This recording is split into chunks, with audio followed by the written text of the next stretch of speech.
Have you ever loved someone and lost yourself in the process? Have you ever felt like you gave everything, your time, your energy, your soul, only to realize that in the end, you were empty?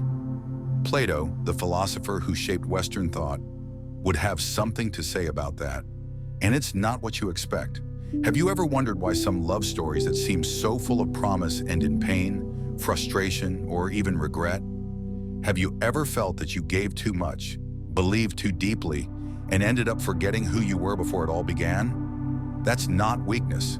That's being human. And Plato, one of the greatest minds in history, understood that better than anyone. For Plato, love was one of the most profound and dangerous forces in human life. He believed that true love wasn't about wild passion, possession, or being completed by someone else.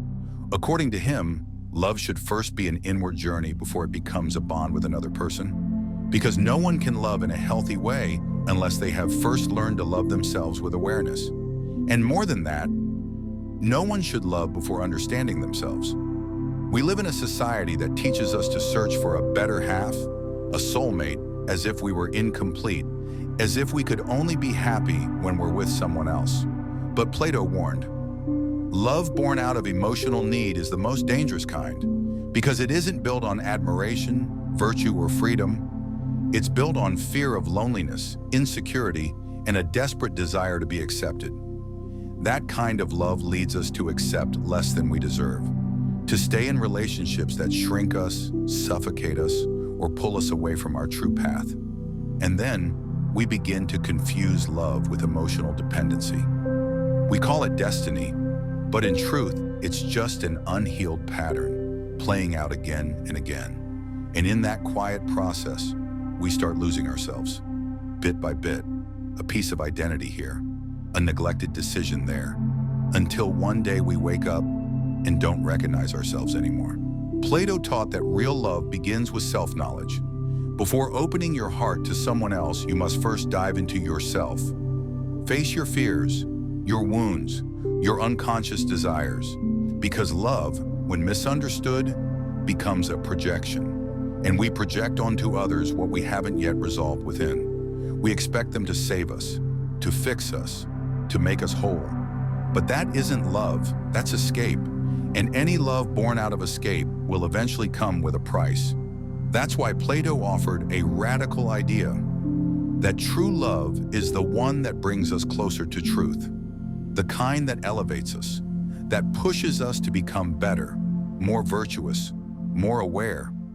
Not a love that numbs us, but one that awakens, that pulls us out of illusion and back into reality with courage. For Plato, the most beautiful kind of love begins with attraction to the physical, but evolves toward the soul. It seeks the beauty of character, of mind, of inner truth. And here's the key. To see that beauty in someone else, you must have first seen it in yourself. Only those who truly know themselves can choose wisely. Only those who love themselves deeply can say no to what hurts. Only those who have found meaning in their own existence can love without losing who they are. Perhaps that's why so many people get disappointed in love, because they're trying to build something solid on top of an unstable foundation. They're trying to find peace in someone else without first making peace with themselves. They're trying to receive what they don't yet know how to give. And the result is predictable, unbalanced relationships, unrealistic expectations, toxic jealousy, control disguised as care, and a desperate need for someone to fill a void that shouldn't even be there. A void that isn't the other person's responsibility. It's ours. That's why Plato would say, before loving someone, love yourself truly. Not with ego, but with presence, with respect, with awareness. Love yourself enough to know what you deserve, to stop accepting crumbs, to stop mistaking intensity for reciprocity. Love yourself so you don't get lost in someone else.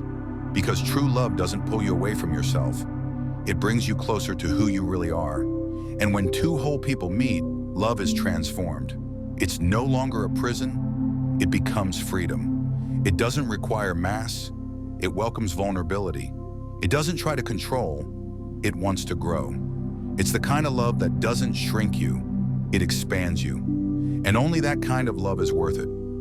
In the end, Plato's great lesson is this: love is one of the most powerful forces in the universe, but also one of the most dangerous when misunderstood. That's why, before you fall in love, before you give yourself away, before you say, "I love you," look within. Know yourself. Heal. Build yourself. Because only when you are whole can you offer something whole to someone else. And in that moment, love stops being fantasy and becomes truth.